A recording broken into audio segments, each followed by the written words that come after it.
ప్రభునామమునకు మహిమ కలుగునుగాక.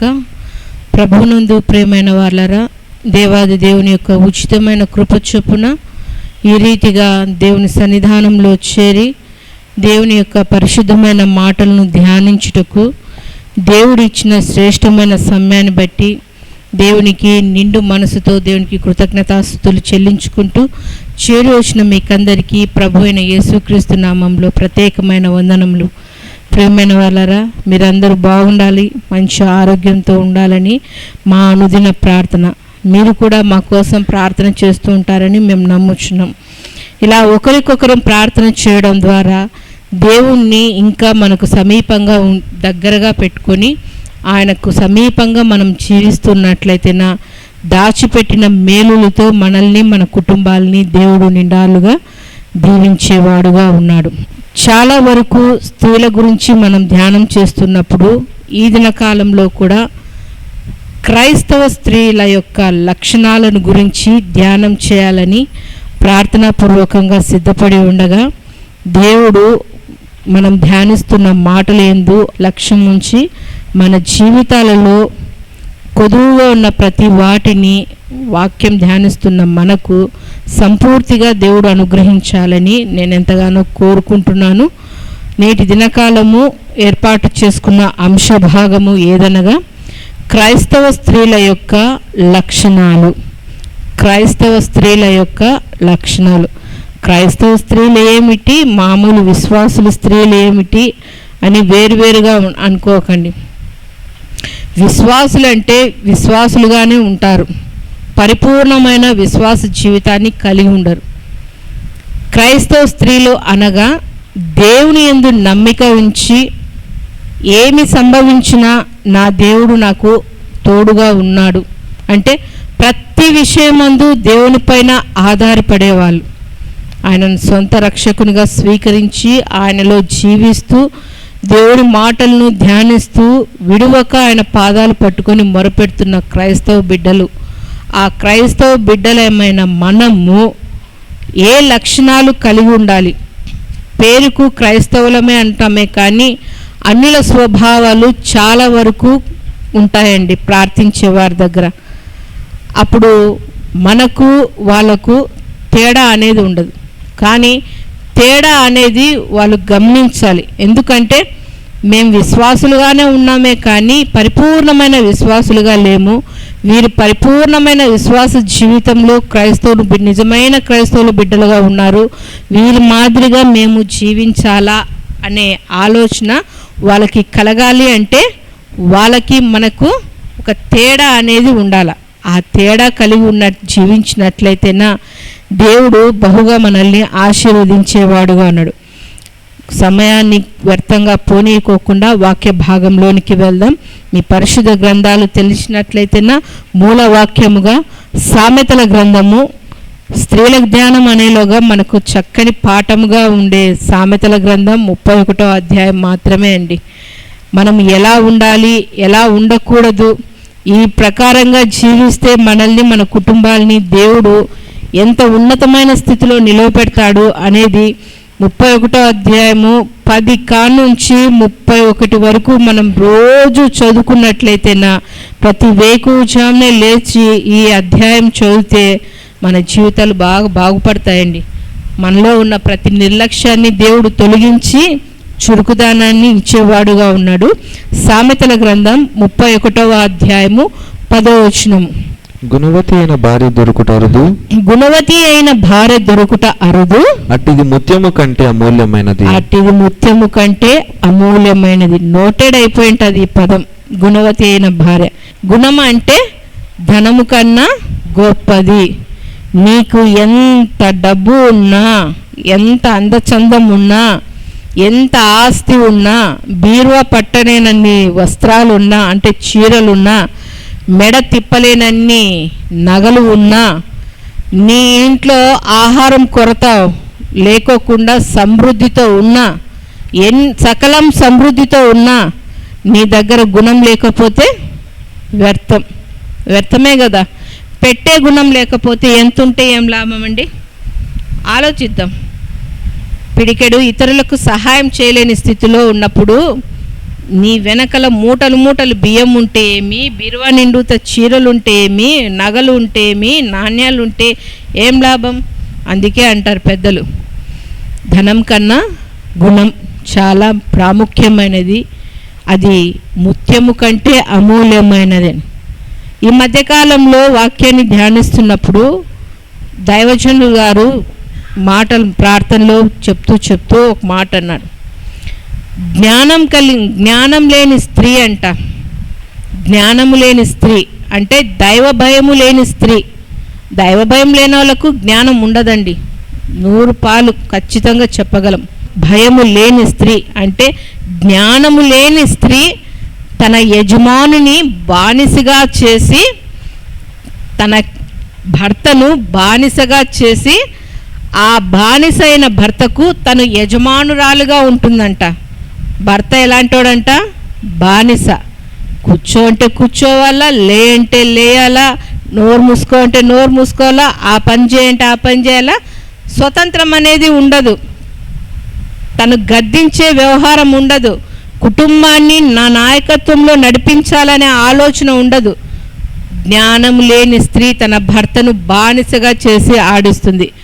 అదే దైవ జ్ఞానం గల జ్ఞానవంతురాలు తన భర్తను రాజుగా చేసి, అంటే గొప్ప స్థితిలో ఊహించుకొని, తను పేదవాళ్ళైనప్పటికీ కష్టపడుతున్నప్పటికీ ఏ పూటకు ఆ పూటకు సంపాదించుకొని వండుకొని తింటున్నప్పటికీ తన భర్తను ఇతరుల మధ్య గొప్పగా చేసుకుంటుందంట. జ్ఞానవంతురాలైన స్త్రీ తన భర్తను రాజుగా చేసుకున్న ఆ స్త్రీ ఆ రాజుకు అంట ఆమె రాణిగా ఉంటుందంట.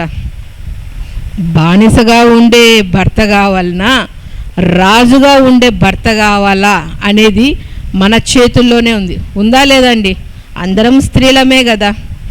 నీ కుటుంబాన్ని నువ్వు నిలబెట్టుకోవాలన్నా కూల్చుకోవాలన్నా మన చేతిలోనే ఉంది. నలుగురిలో ఆ కుటుంబం ఇలా ఉంది అంటే ఆ కుటుంబ యజమానురాలు యొక్క ప్రార్థన, ఆమె యొక్క నడవడి, ప్రవర్తన, మాట తీరు, ఇతరులను ప్రేమించే లోకపరమైన ప్రేమ కాదండి, దైవపరమైన ప్రేమ. ఇతరులు ఎవరైనా ఇంట్లోకి వస్తున్నప్పుడు చిరునవ్వుతో ఆహ్వానించి తనకు కలిగినది గ్లాస్ నీళ్ళైనా కానీ ప్రేమపూర్వకంగా ఇచ్చే కుటుంబంలో ఉన్న స్త్రీ, ఆ కుటుంబం ఎప్పుడు దేవుడు నిండాలుగా ఆశీర్వదించేవాడుగా ఉన్నాడు. ఎప్పుడు మొహం మార్చుకుంటూ వాళ్ళపైన వీళ్ళపైన సాడీలు చెప్పుకుంటూ సమయాన్ని వ్యర్థపరుచుకుంటూ కుటుంబాన్ని, కుటుంబంలో ఉన్న బిడ్డలనైతేనేమి సభ్యులనైతేనేమి రకరకాల బాధలతో ముంచే కుటుంబము ఎప్పుడు ఆశీర్వాదకరంగా ఉండదు. అందుకే అంటున్నారు ఈ దినకాలం దేవుడు మనతో మాట్లాడుతూ, క్రైస్తవ స్త్రీగా నువ్వు జ్ఞానవంతురాలుగా ఉంటే నీ భర్తను రాజుగా పెట్టి, ఆ 31వ అధ్యాయం చదువుతున్నప్పుడు స్త్రీ వేకువజామునే లేచి తన కుటుంబాన్ని, తన పిల్లలను, తన భర్తను ఏ రీతిగా కట్టుకుంటుందో అవన్నీ మనం రోజు ధ్యానం చేస్తూ చదువుతున్నట్లయితేనా మన కుటుంబం కూడా ఆశీర్వాదకరంగా ఉంటుంది. మచ్చుకు 3 విషయాలు మీతో పంచుకోవాలని ఇష్టపడుతున్నాను. క్రైస్తవ స్త్రీల యొక్క లక్షణాలు ఎలా దైవికంగా ఎలా ఉండాలి అన్నట్లయితేనా కీర్తనల గ్రంథము 96వ కీర్తన 6వ వచనము. ఘనత ప్రభావములు ఆయన సన్నిధిని ఉన్నవి, బల సౌందర్యములు ఆయన పరిశుద్ధ స్థలములో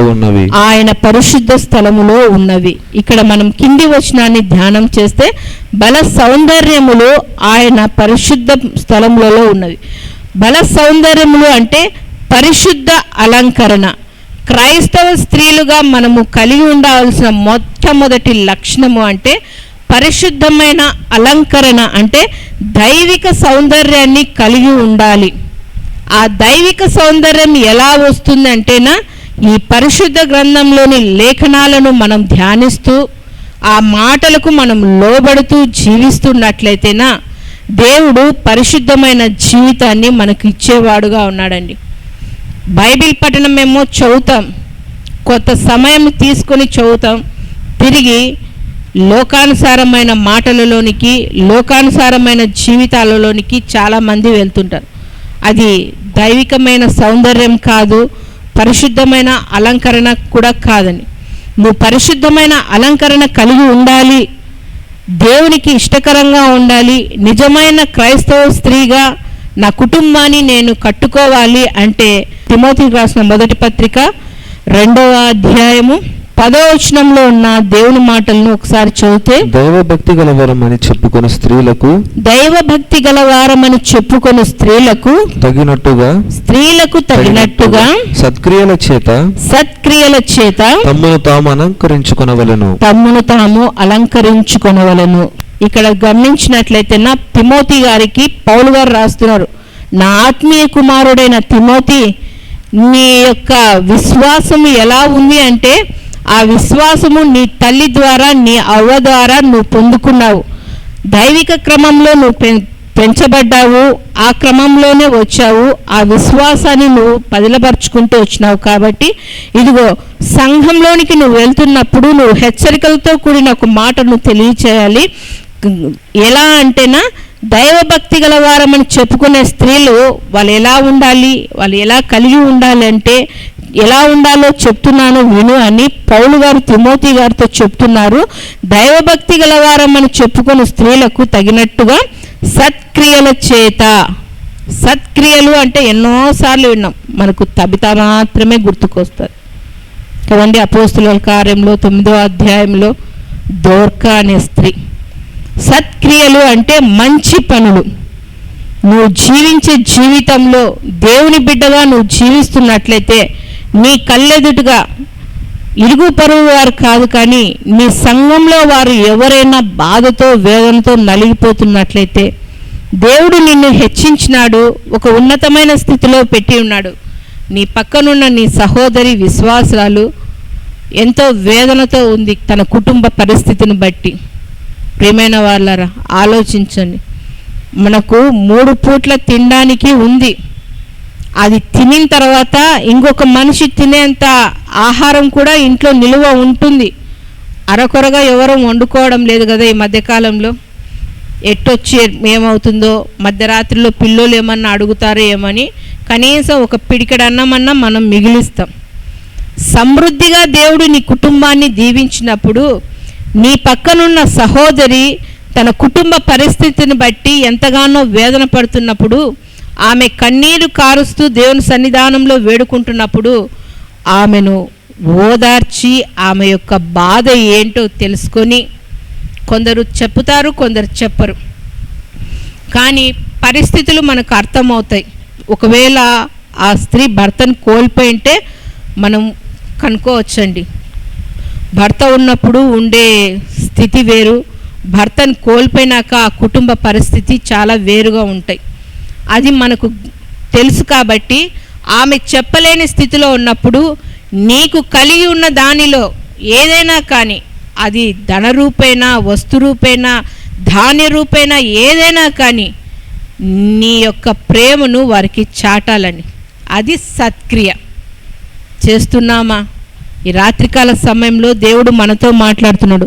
దైవభక్తి గల స్త్రీలమని మీరు చెప్పుకుంటున్నారు కదా, పరిశుద్ధమైన అలంకరణ కలిగి ఉన్నారు కదా, క్రైస్తవ స్త్రీలుగా మేము ఉన్నాము అని మీరు అంటున్నారు కదా, ఇతరులకు సహాయం చేసే స్థితిలో మీరు ఉన్నారా? ఎంతసేపు మనం మనం మనం మనం తినడమే, చేయగడుకోవడమే, మూతి తుడుచుకోవడమే, మిగిలినది పందులకు వేయడం తప్పితే ఆకలితో ఉన్న నీ సహోదరులు ఎవరైనా, సహోదరిని ఎవరైనా కానీ, వారి బిడ్డలకైనా కానీ నీకు కలిగి ఉన్న దాంట్లో నువ్వు వారికి పంచాలి. అది మంచి పనులు. ఈ దోర్కా అలాగే చేస్తూ వచ్చింది. చిన్న ప్రాయంలోనే ఉంది. ఆమె తన మనఃపూర్వకంగా ఆ విధవరాలకైతేనేమి, ఏ తోడు లేని వారికైతేనేమి తనకు కలిగిన వాటిని వారికి ఇస్తూ వచ్చింది. చనిపోయింది, చనిపోతానే అక్కడ ఉండేవాళ్ళు చనిపోయిందిలే అని అనుకోలేదు. ఆమె చేసిన మంచి పనులను జ్ఞాపకం చేసుకుంటూ పేతురు గారు అక్కడికి వచ్చినప్పుడు అంటున్నారు, అయ్యా ఈ తబిత మా కోసము ఎంతో మంచి మంచి పనులు చేసిందండి, మాకు వస్త్రాలు లేకోకుంటే వస్త్రాలు కుట్టించిందండి, అలాంటి మంచి బిడ్డను మేము కోల్పోయాము అని గొప్ప సాక్ష్యాన్ని చెప్పుకోగలిగింది దోర్కా. జీవించినంత కాలమంతా ఇతరులతో చీ అనిపించుకునే బదులు చనిపోయినప్పుడు ఇదో పలానా స్త్రీ తన గుణాన్ని బట్టి మమ్మల్ని ఎంతగానో ప్రేమించింది, మంచి స్నేహితురాల్ని కోల్పోయినాం, మంచి విశ్వాసరాల్ని కోల్పోయినామనే చనిపోయిన తర్వాత వచ్చే సాక్ష్యము చాలా గొప్పదండి. ఆ సాక్ష్యాన్ని మనం కలిగి ఉండాలి. పరిశుద్ధమైన అలంకరణ అంటే భయముతోనూ, ఇక్కడ చెప్పినారు కదా, దైవభక్తి గలవరము చెప్పుకొని స్త్రీలకు తగినట్టుగా సత్క్రియల చేత తమ్మును తాము అలంకరించుకోవాలి. కానీ నేటి కాలము ఈ సత్క్రియలు అలంకరించుకోలేదండి. ఏం అలంకరించుకుంటున్నారంటేనా, పేతురు రాసిన మొదటి పత్రిక 3వ అధ్యాయము 3 నుంచి 4 వచనాల్లో ఉన్న మాటల్ని చదువుకుందాము. జడలు అల్లుకొనుటయు, బంగారు నగలు పెట్టుకొనుటయు, వస్త్రములు ధరించుకొనుటను, వెలుపటి అలంకారము మీకు అలంకారంగా ఉండక మృదువైనట్టియునైన గుణమును అక్షయాలంకారము మీ హృదయము అంతరంగ స్వభావము మీకు అలంకారంగా ఉండవలెను. అది దేవుని దృష్టికి మిగుల విలువగలది. దేవుని దృష్టిలో మనం విలువైన వాళ్ళముగా ఉండాలి అంటే ఈ అలంకరణ మనకు వద్దండి. ఉండాదా జడ చక్కగా వేసుకుంది, అలంకరంగా ఉండనవసరం లేదు, రకరకాల స్టైల్ అవసరం లేదు. అది ఎవరికి చెప్తున్నాడు? దైవభక్తి గల స్త్రీలు సాధువుగా, మృదువుగా, సాధువుగా అంటే స్టైల్ పడనట్లు ఉండాల, కనిపించినట్లు పడాల, ఎబ్బెట్టుగా ఉండకూడదు. ఉన్నాయా దేవుని మహాకృప, దేవుడు మనల్ని ఆశీర్వదించిన కొలది, అది వస్త్రాలైనా బంగారైనా ఏదైనా ఉన్నాయని మెడ నిండుతో వేసుకోవాల్సిన పని లేదు. సింపుల్గా ఒక చైన్ వేసుకునే బాగుంటుంది. అలా అని మీరు తప్పుగా అర్థం చేసుకోవద్దండి. ఇక్కడ అంటున్నారు పేతురు గారు, నువ్వు దైవభక్తి గల స్త్రీగా, దేవుని దృష్టిలో మిగులా విలువైన స్త్రీగా నువ్వు కనపడాలి అంటే ఇవి అవసరం లేదండి. పరిశుద్ధమైన అలంకరణ కలిగి ఉండాలి, నీలో పరిశుద్ధమైన జీవితాన్ని కలిగి ఉండాలి, దైవిక సౌందర్యాన్ని కలిగి ఉండాలి. ఆ సౌందర్యాన్ని నువ్వు కలిగి ఉంటే దేవుని దృష్టిలో నువ్వు విలువైన దానివిగా ఉంటావు. మొదటిగా దేవుడు అంటున్నాడు, పరిశుద్ధమైన అలంకరణ కలిగి ఉంటే నువ్వు క్రైస్తవ స్త్రీగా ఉంటావు అంటున్నాడు. రెండవదిగా గమనించినట్లయితేనా, ఎస్తేరు గ్రంథము, పాత నిబంధన గ్రంథము 2వ అధ్యాయము, ఇక్కడ కూడా క్రైస్తవ స్త్రీలుగా మనం ఉండాలంటే ఏ రీతిగా ఉండాలో చాలా చక్కని మాటలు దేవుడు మనతో మాట్లాడుతున్నాడు. ఎస్తేరు గ్రంథము 2వ అధ్యాయము 15వ వచనంలో ఉన్న దేవుని మాటలను చదువుదాం. మొర్దెకై తన కుమార్తెగా స్వీకరించుకొనిన తన పినతండ్రి అయిన అబీహాలు కుమార్తెగు ఎస్తేరు రాజునొద్దకు వెళ్ళుటకు వంతు వచ్చినప్పుడు స్త్రీలను కాయు రాజు యొక్క శల్యుడైన హేగే నిర్ణయించిన అలంకారము కాక ఆమె మరి ఏదియు కోరలేదు. ఎస్తేరును చూచిన వారందరికీ ఆమె యందు దయ పుట్టెను. క్రైస్తవ స్త్రీలుగా మనము పిలువబడాలి. దేవుని దృష్టిలో మనం విలువైన వారముగా ఉండాలంటే మొదటిగా పరిశుద్ధమైన అలంకరణ అనగా దైవిక సౌందర్యాన్ని కలిగి ఉండాలి అంటున్నాడు. రెండవదిగా చూసినట్లయితేనా దయను సంపాదించుకోవాలి అంటున్నాడు. ఏమా దయ? ఇక్కడ చదివినాం మనం ఎస్తేరు గ్రంథం. అక్కడున్న కన్యకలు, అక్కడున్న బంగారు వస్త్రాలు, వాళ్ళకు కావాల్సిన పెట్టుకునే వాటికంటే అతి అలంకరణతో రాజు దగ్గరికి వెళ్ళినారు. కానీ ఈ ఎస్తేరమ్మ హేగే చెప్పిన నిర్ణయించిన అలంకరణతో మాత్రమే ఉండి, అంత మాత్రమే కాకోకుండా అందరి దృష్టిలో ఆమె దయను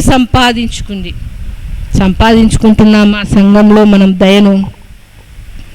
పౌలు గారు అంటున్నారు గలతీ పత్రిక 1వ అధ్యాయం 10వ వచనంలో, నేను మనుషులను దయను సంపాదించుకుంటే నేను నా దేవునికి ఇష్టమైన వాడను కాను. మనము మనుషుల యొక్క దయను కాదు కానీ సంపాదించుకోవాల్సింది దేవుని దయను సంపాదించుకోవాలి. అది కీర్తనల గ్రంథము 118వ కీర్తన 8-9 వచనాలు అంటారు కదా, మనుషులను నమ్ముకొనుట కంటే రాజులను నమ్ముకొనుట కంటే ఎవరు నమ్ముకోవాలంట? పలకండిమ్మా, యెహోవాను దేవుని నమ్ముకోవాలంట, దేవుని దయను సంపాదించుకోవాలంట. మనుషులు ఈరోజు దయ చూపుతారు, రేపొద్దు ప్రతిసారి మీకే సహాయం చేస్తే మీ మీదే చూపు పెడితే మా కుటుంబాలు ఏం కావాలని విసుక్కుంటారు. అవునా కాదా? సమాజం అలా తయారైంది. కానీ నీకు అక్కర కలిగిన కొలది నీ అవసరతలను బట్టి దేవుని సన్నిధానానికి వచ్చి నువ్వు అడిగిన ప్రతిసారి దేవుడు విసుక్కునేవాడుగా ఉన్నాడా? విసుక్కోడండి. ఇంకా నా బిడ్డ నా దగ్గరకు వచ్చి మొరపెడుతుంది, ఇంకా అడుగుతుంది. ఆమె మొరపెట్టిన ప్రతిసారి నేను అనుగ్రహిస్తాను. నా దయను, నా ప్రేమను, నా కరుణను అంతా ఆమెకు ఇస్తాను. ఎవరైతే దేవుని విడవక మొరపెడతా ఉంటారో వాళ్ళు దేవుని దయను సంపాదించుకుంటారండి. ఎస్తేరు దేవుని యొక్క దయను సంపాదించుకునింది. మనము కూడా దేవుని యొక్క దయను సంపాదించుకోవాలని దేవుని వాక్యం తెలియజేస్తుందండి. ఎంతసేపు మనుషుల వైపు చూడక మనుషుల యొక్క దయను సంపాదించుకోవాలని, వాళ్ళ యొక్క ప్రేమను సంపాదించుకోవాలి అని మనుషుల వైపు చూస్తున్న కొలది చేసినంతసేపు సహాయం చేస్తారు, తర్వాత నీ గురించి వ్యర్థంగా మాట్లాడతారు. నలుగురి దగ్గర చులకనైపోతాం. అదే దేవుని దగ్గరికి వచ్చి మొరపెడితే నీ మొర దేవునికి నీకు తప్ప ఎవరికీ తెలియదు.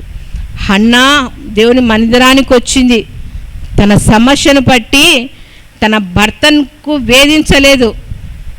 అలనాడు రాహేలు భర్తని వేధించింది, నాకు బిడ్డల్ని అని. యాకోబు గారు అంటారు, నేను దేవుని స్థానంలో ఉన్నానా అని విసుక్కున్నాడు యాకోబు గారు. కానీ హన్నా తన భర్త అయిన ఎల్కాను విసిగించలేదు, నాకు సంతానం కావాలని విసిగించలేదు.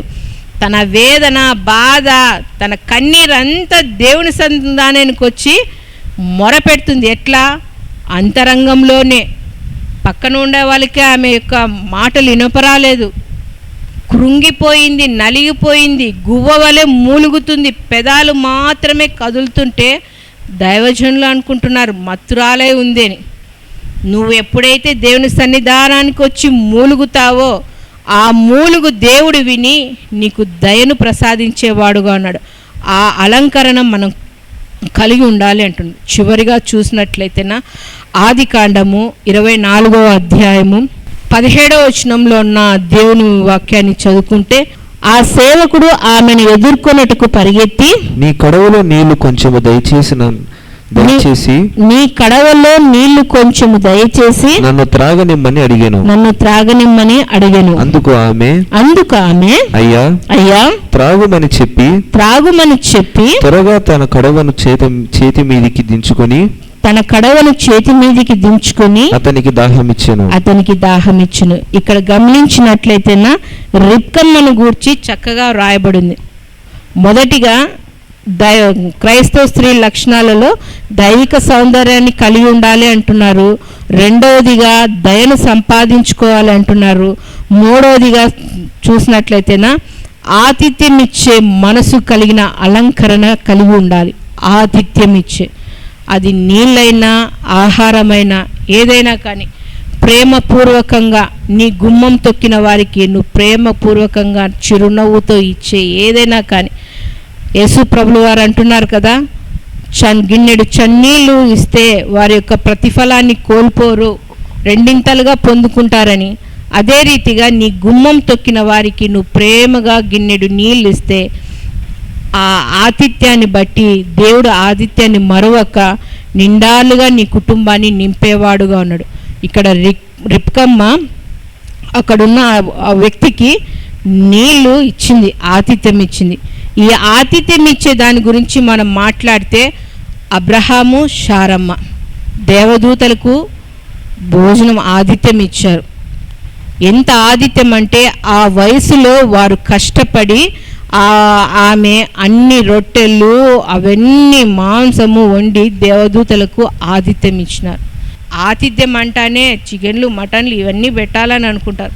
అవన్నీ ఏ దైవజనులు కోరుకోరండి. కోరుకునేవారు పెద్ద పెద్ద వాళ్ళు ఉన్నారేమో, కానీ స్థానికంగా ఉన్నవారైతే అలా కోరుకోరు. కానీ క్రైస్తవ స్త్రీగా నువ్వు దేవుని యొక్క దయను సంపాదించుకోవాలన్నా, పరిశుద్ధమైన జీవితాన్ని అంటే దైవిక సౌందర్యాన్ని కలిగి ఉండాలన్నా నీకు ఆతిథ్యం ఇచ్చే గుణం కలిగి ఉండాలి.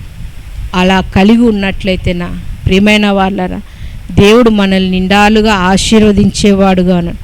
నేనైతే నా ప్రార్థనలో ఖచ్చితంగా నేను మొరపెట్టేది ఒకటేనండి, కనీసము నెలలో ఒక 3 సేవకులన్నా మా ఇంటికి నడిపించుతండి. నెల ప్రారంభంలో అన్నా నెల ముగింపులో అన్నా ఎవరో ఒకరు సేవకులు ఖచ్చితంగా మా ఇంటికి దర్శిస్తారండి. ఎందుకంటే ఆ అనుభవము పొందుకొని ఉన్నాం. ఒకప్పుడు పెట్టలేని స్థితిలో ఉన్నాం. ఆ స్థితిలో ఉన్నప్పటికీ కూడా దేవుడు కలిగిన దాంట్లో పంచుతూ వచ్చినాం. మేము తినే దాంట్లోనే దేవుడు ఆశీర్వించే కొలది ఇంకా దేవుడు దైవజనులు ఎవరైనా కానీ సేవకురాళ్ళు వస్తే నాకు ఎవరన్నా ఇచ్చిన దానిలలో నేను ఇచ్చినారు కదా అని వెంటనే ఏంటి కుట్టించుకోనండి. సంఘంలో కొంతమందికి తెలుసు, ఎవరైనా కానీ నాకు నూతన వస్త్రాలు ఇచ్చినారంటే అవి అలాగే ఎత్తి పెడతాను. ఇంకా ఎవరైనా సేవకురాళ్ళు వస్తూ ఉంటారు. మేమే ఎక్కడికన్నా ప్రార్థనకు వెళ్ళినప్పుడు నాకు ఇచ్చిన వాటిని తీసుకొని వెళ్ళి వాళ్ళకి ఆ సందర్భాలు చాలా ఉన్నాయి.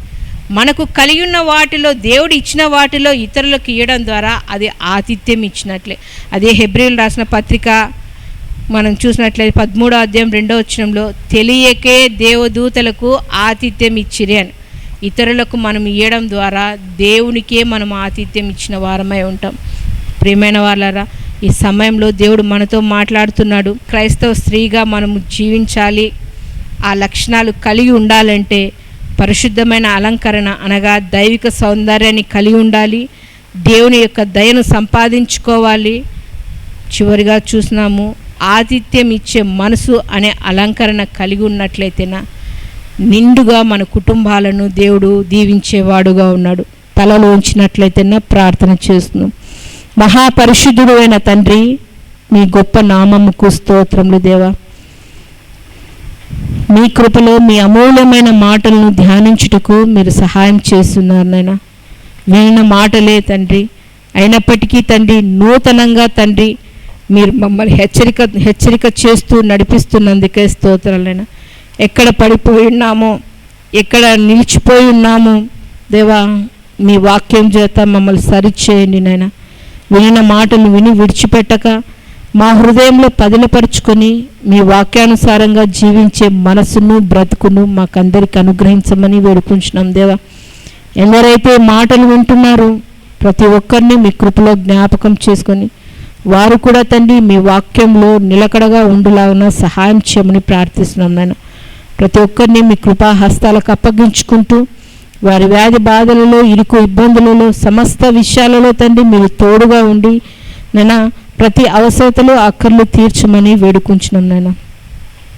మీ కృపలో అందరినీ భద్రపరిచి కాపాడమని వేడుకుంటూ మమ్మల్ని మేము తగ్గించుకుంటూ మీ గొప్ప నామమును హెచ్చిస్తూ మాకు రక్షకుడు ప్రాణ విమోచకుడు అయిన నజరేయుడైన యేసుక్రీస్తు నామంలో ప్రార్థించి వేడుకొనుచున్నాము తండ్రి, ఆమేన్. మా చిరునామా దైవజనుడు బ్రదర్ ఓ రూబేన్ గారు, క్రీస్తు ప్రార్థనా మందిరం, డోర్ నెంబర్ 1-10-386, నగరిగుట్ట, పులివెందుల, కడప జిల్లా. మీ ప్రార్థన అవసరాల కొరకై సెల్ నంబర్ 9989067409.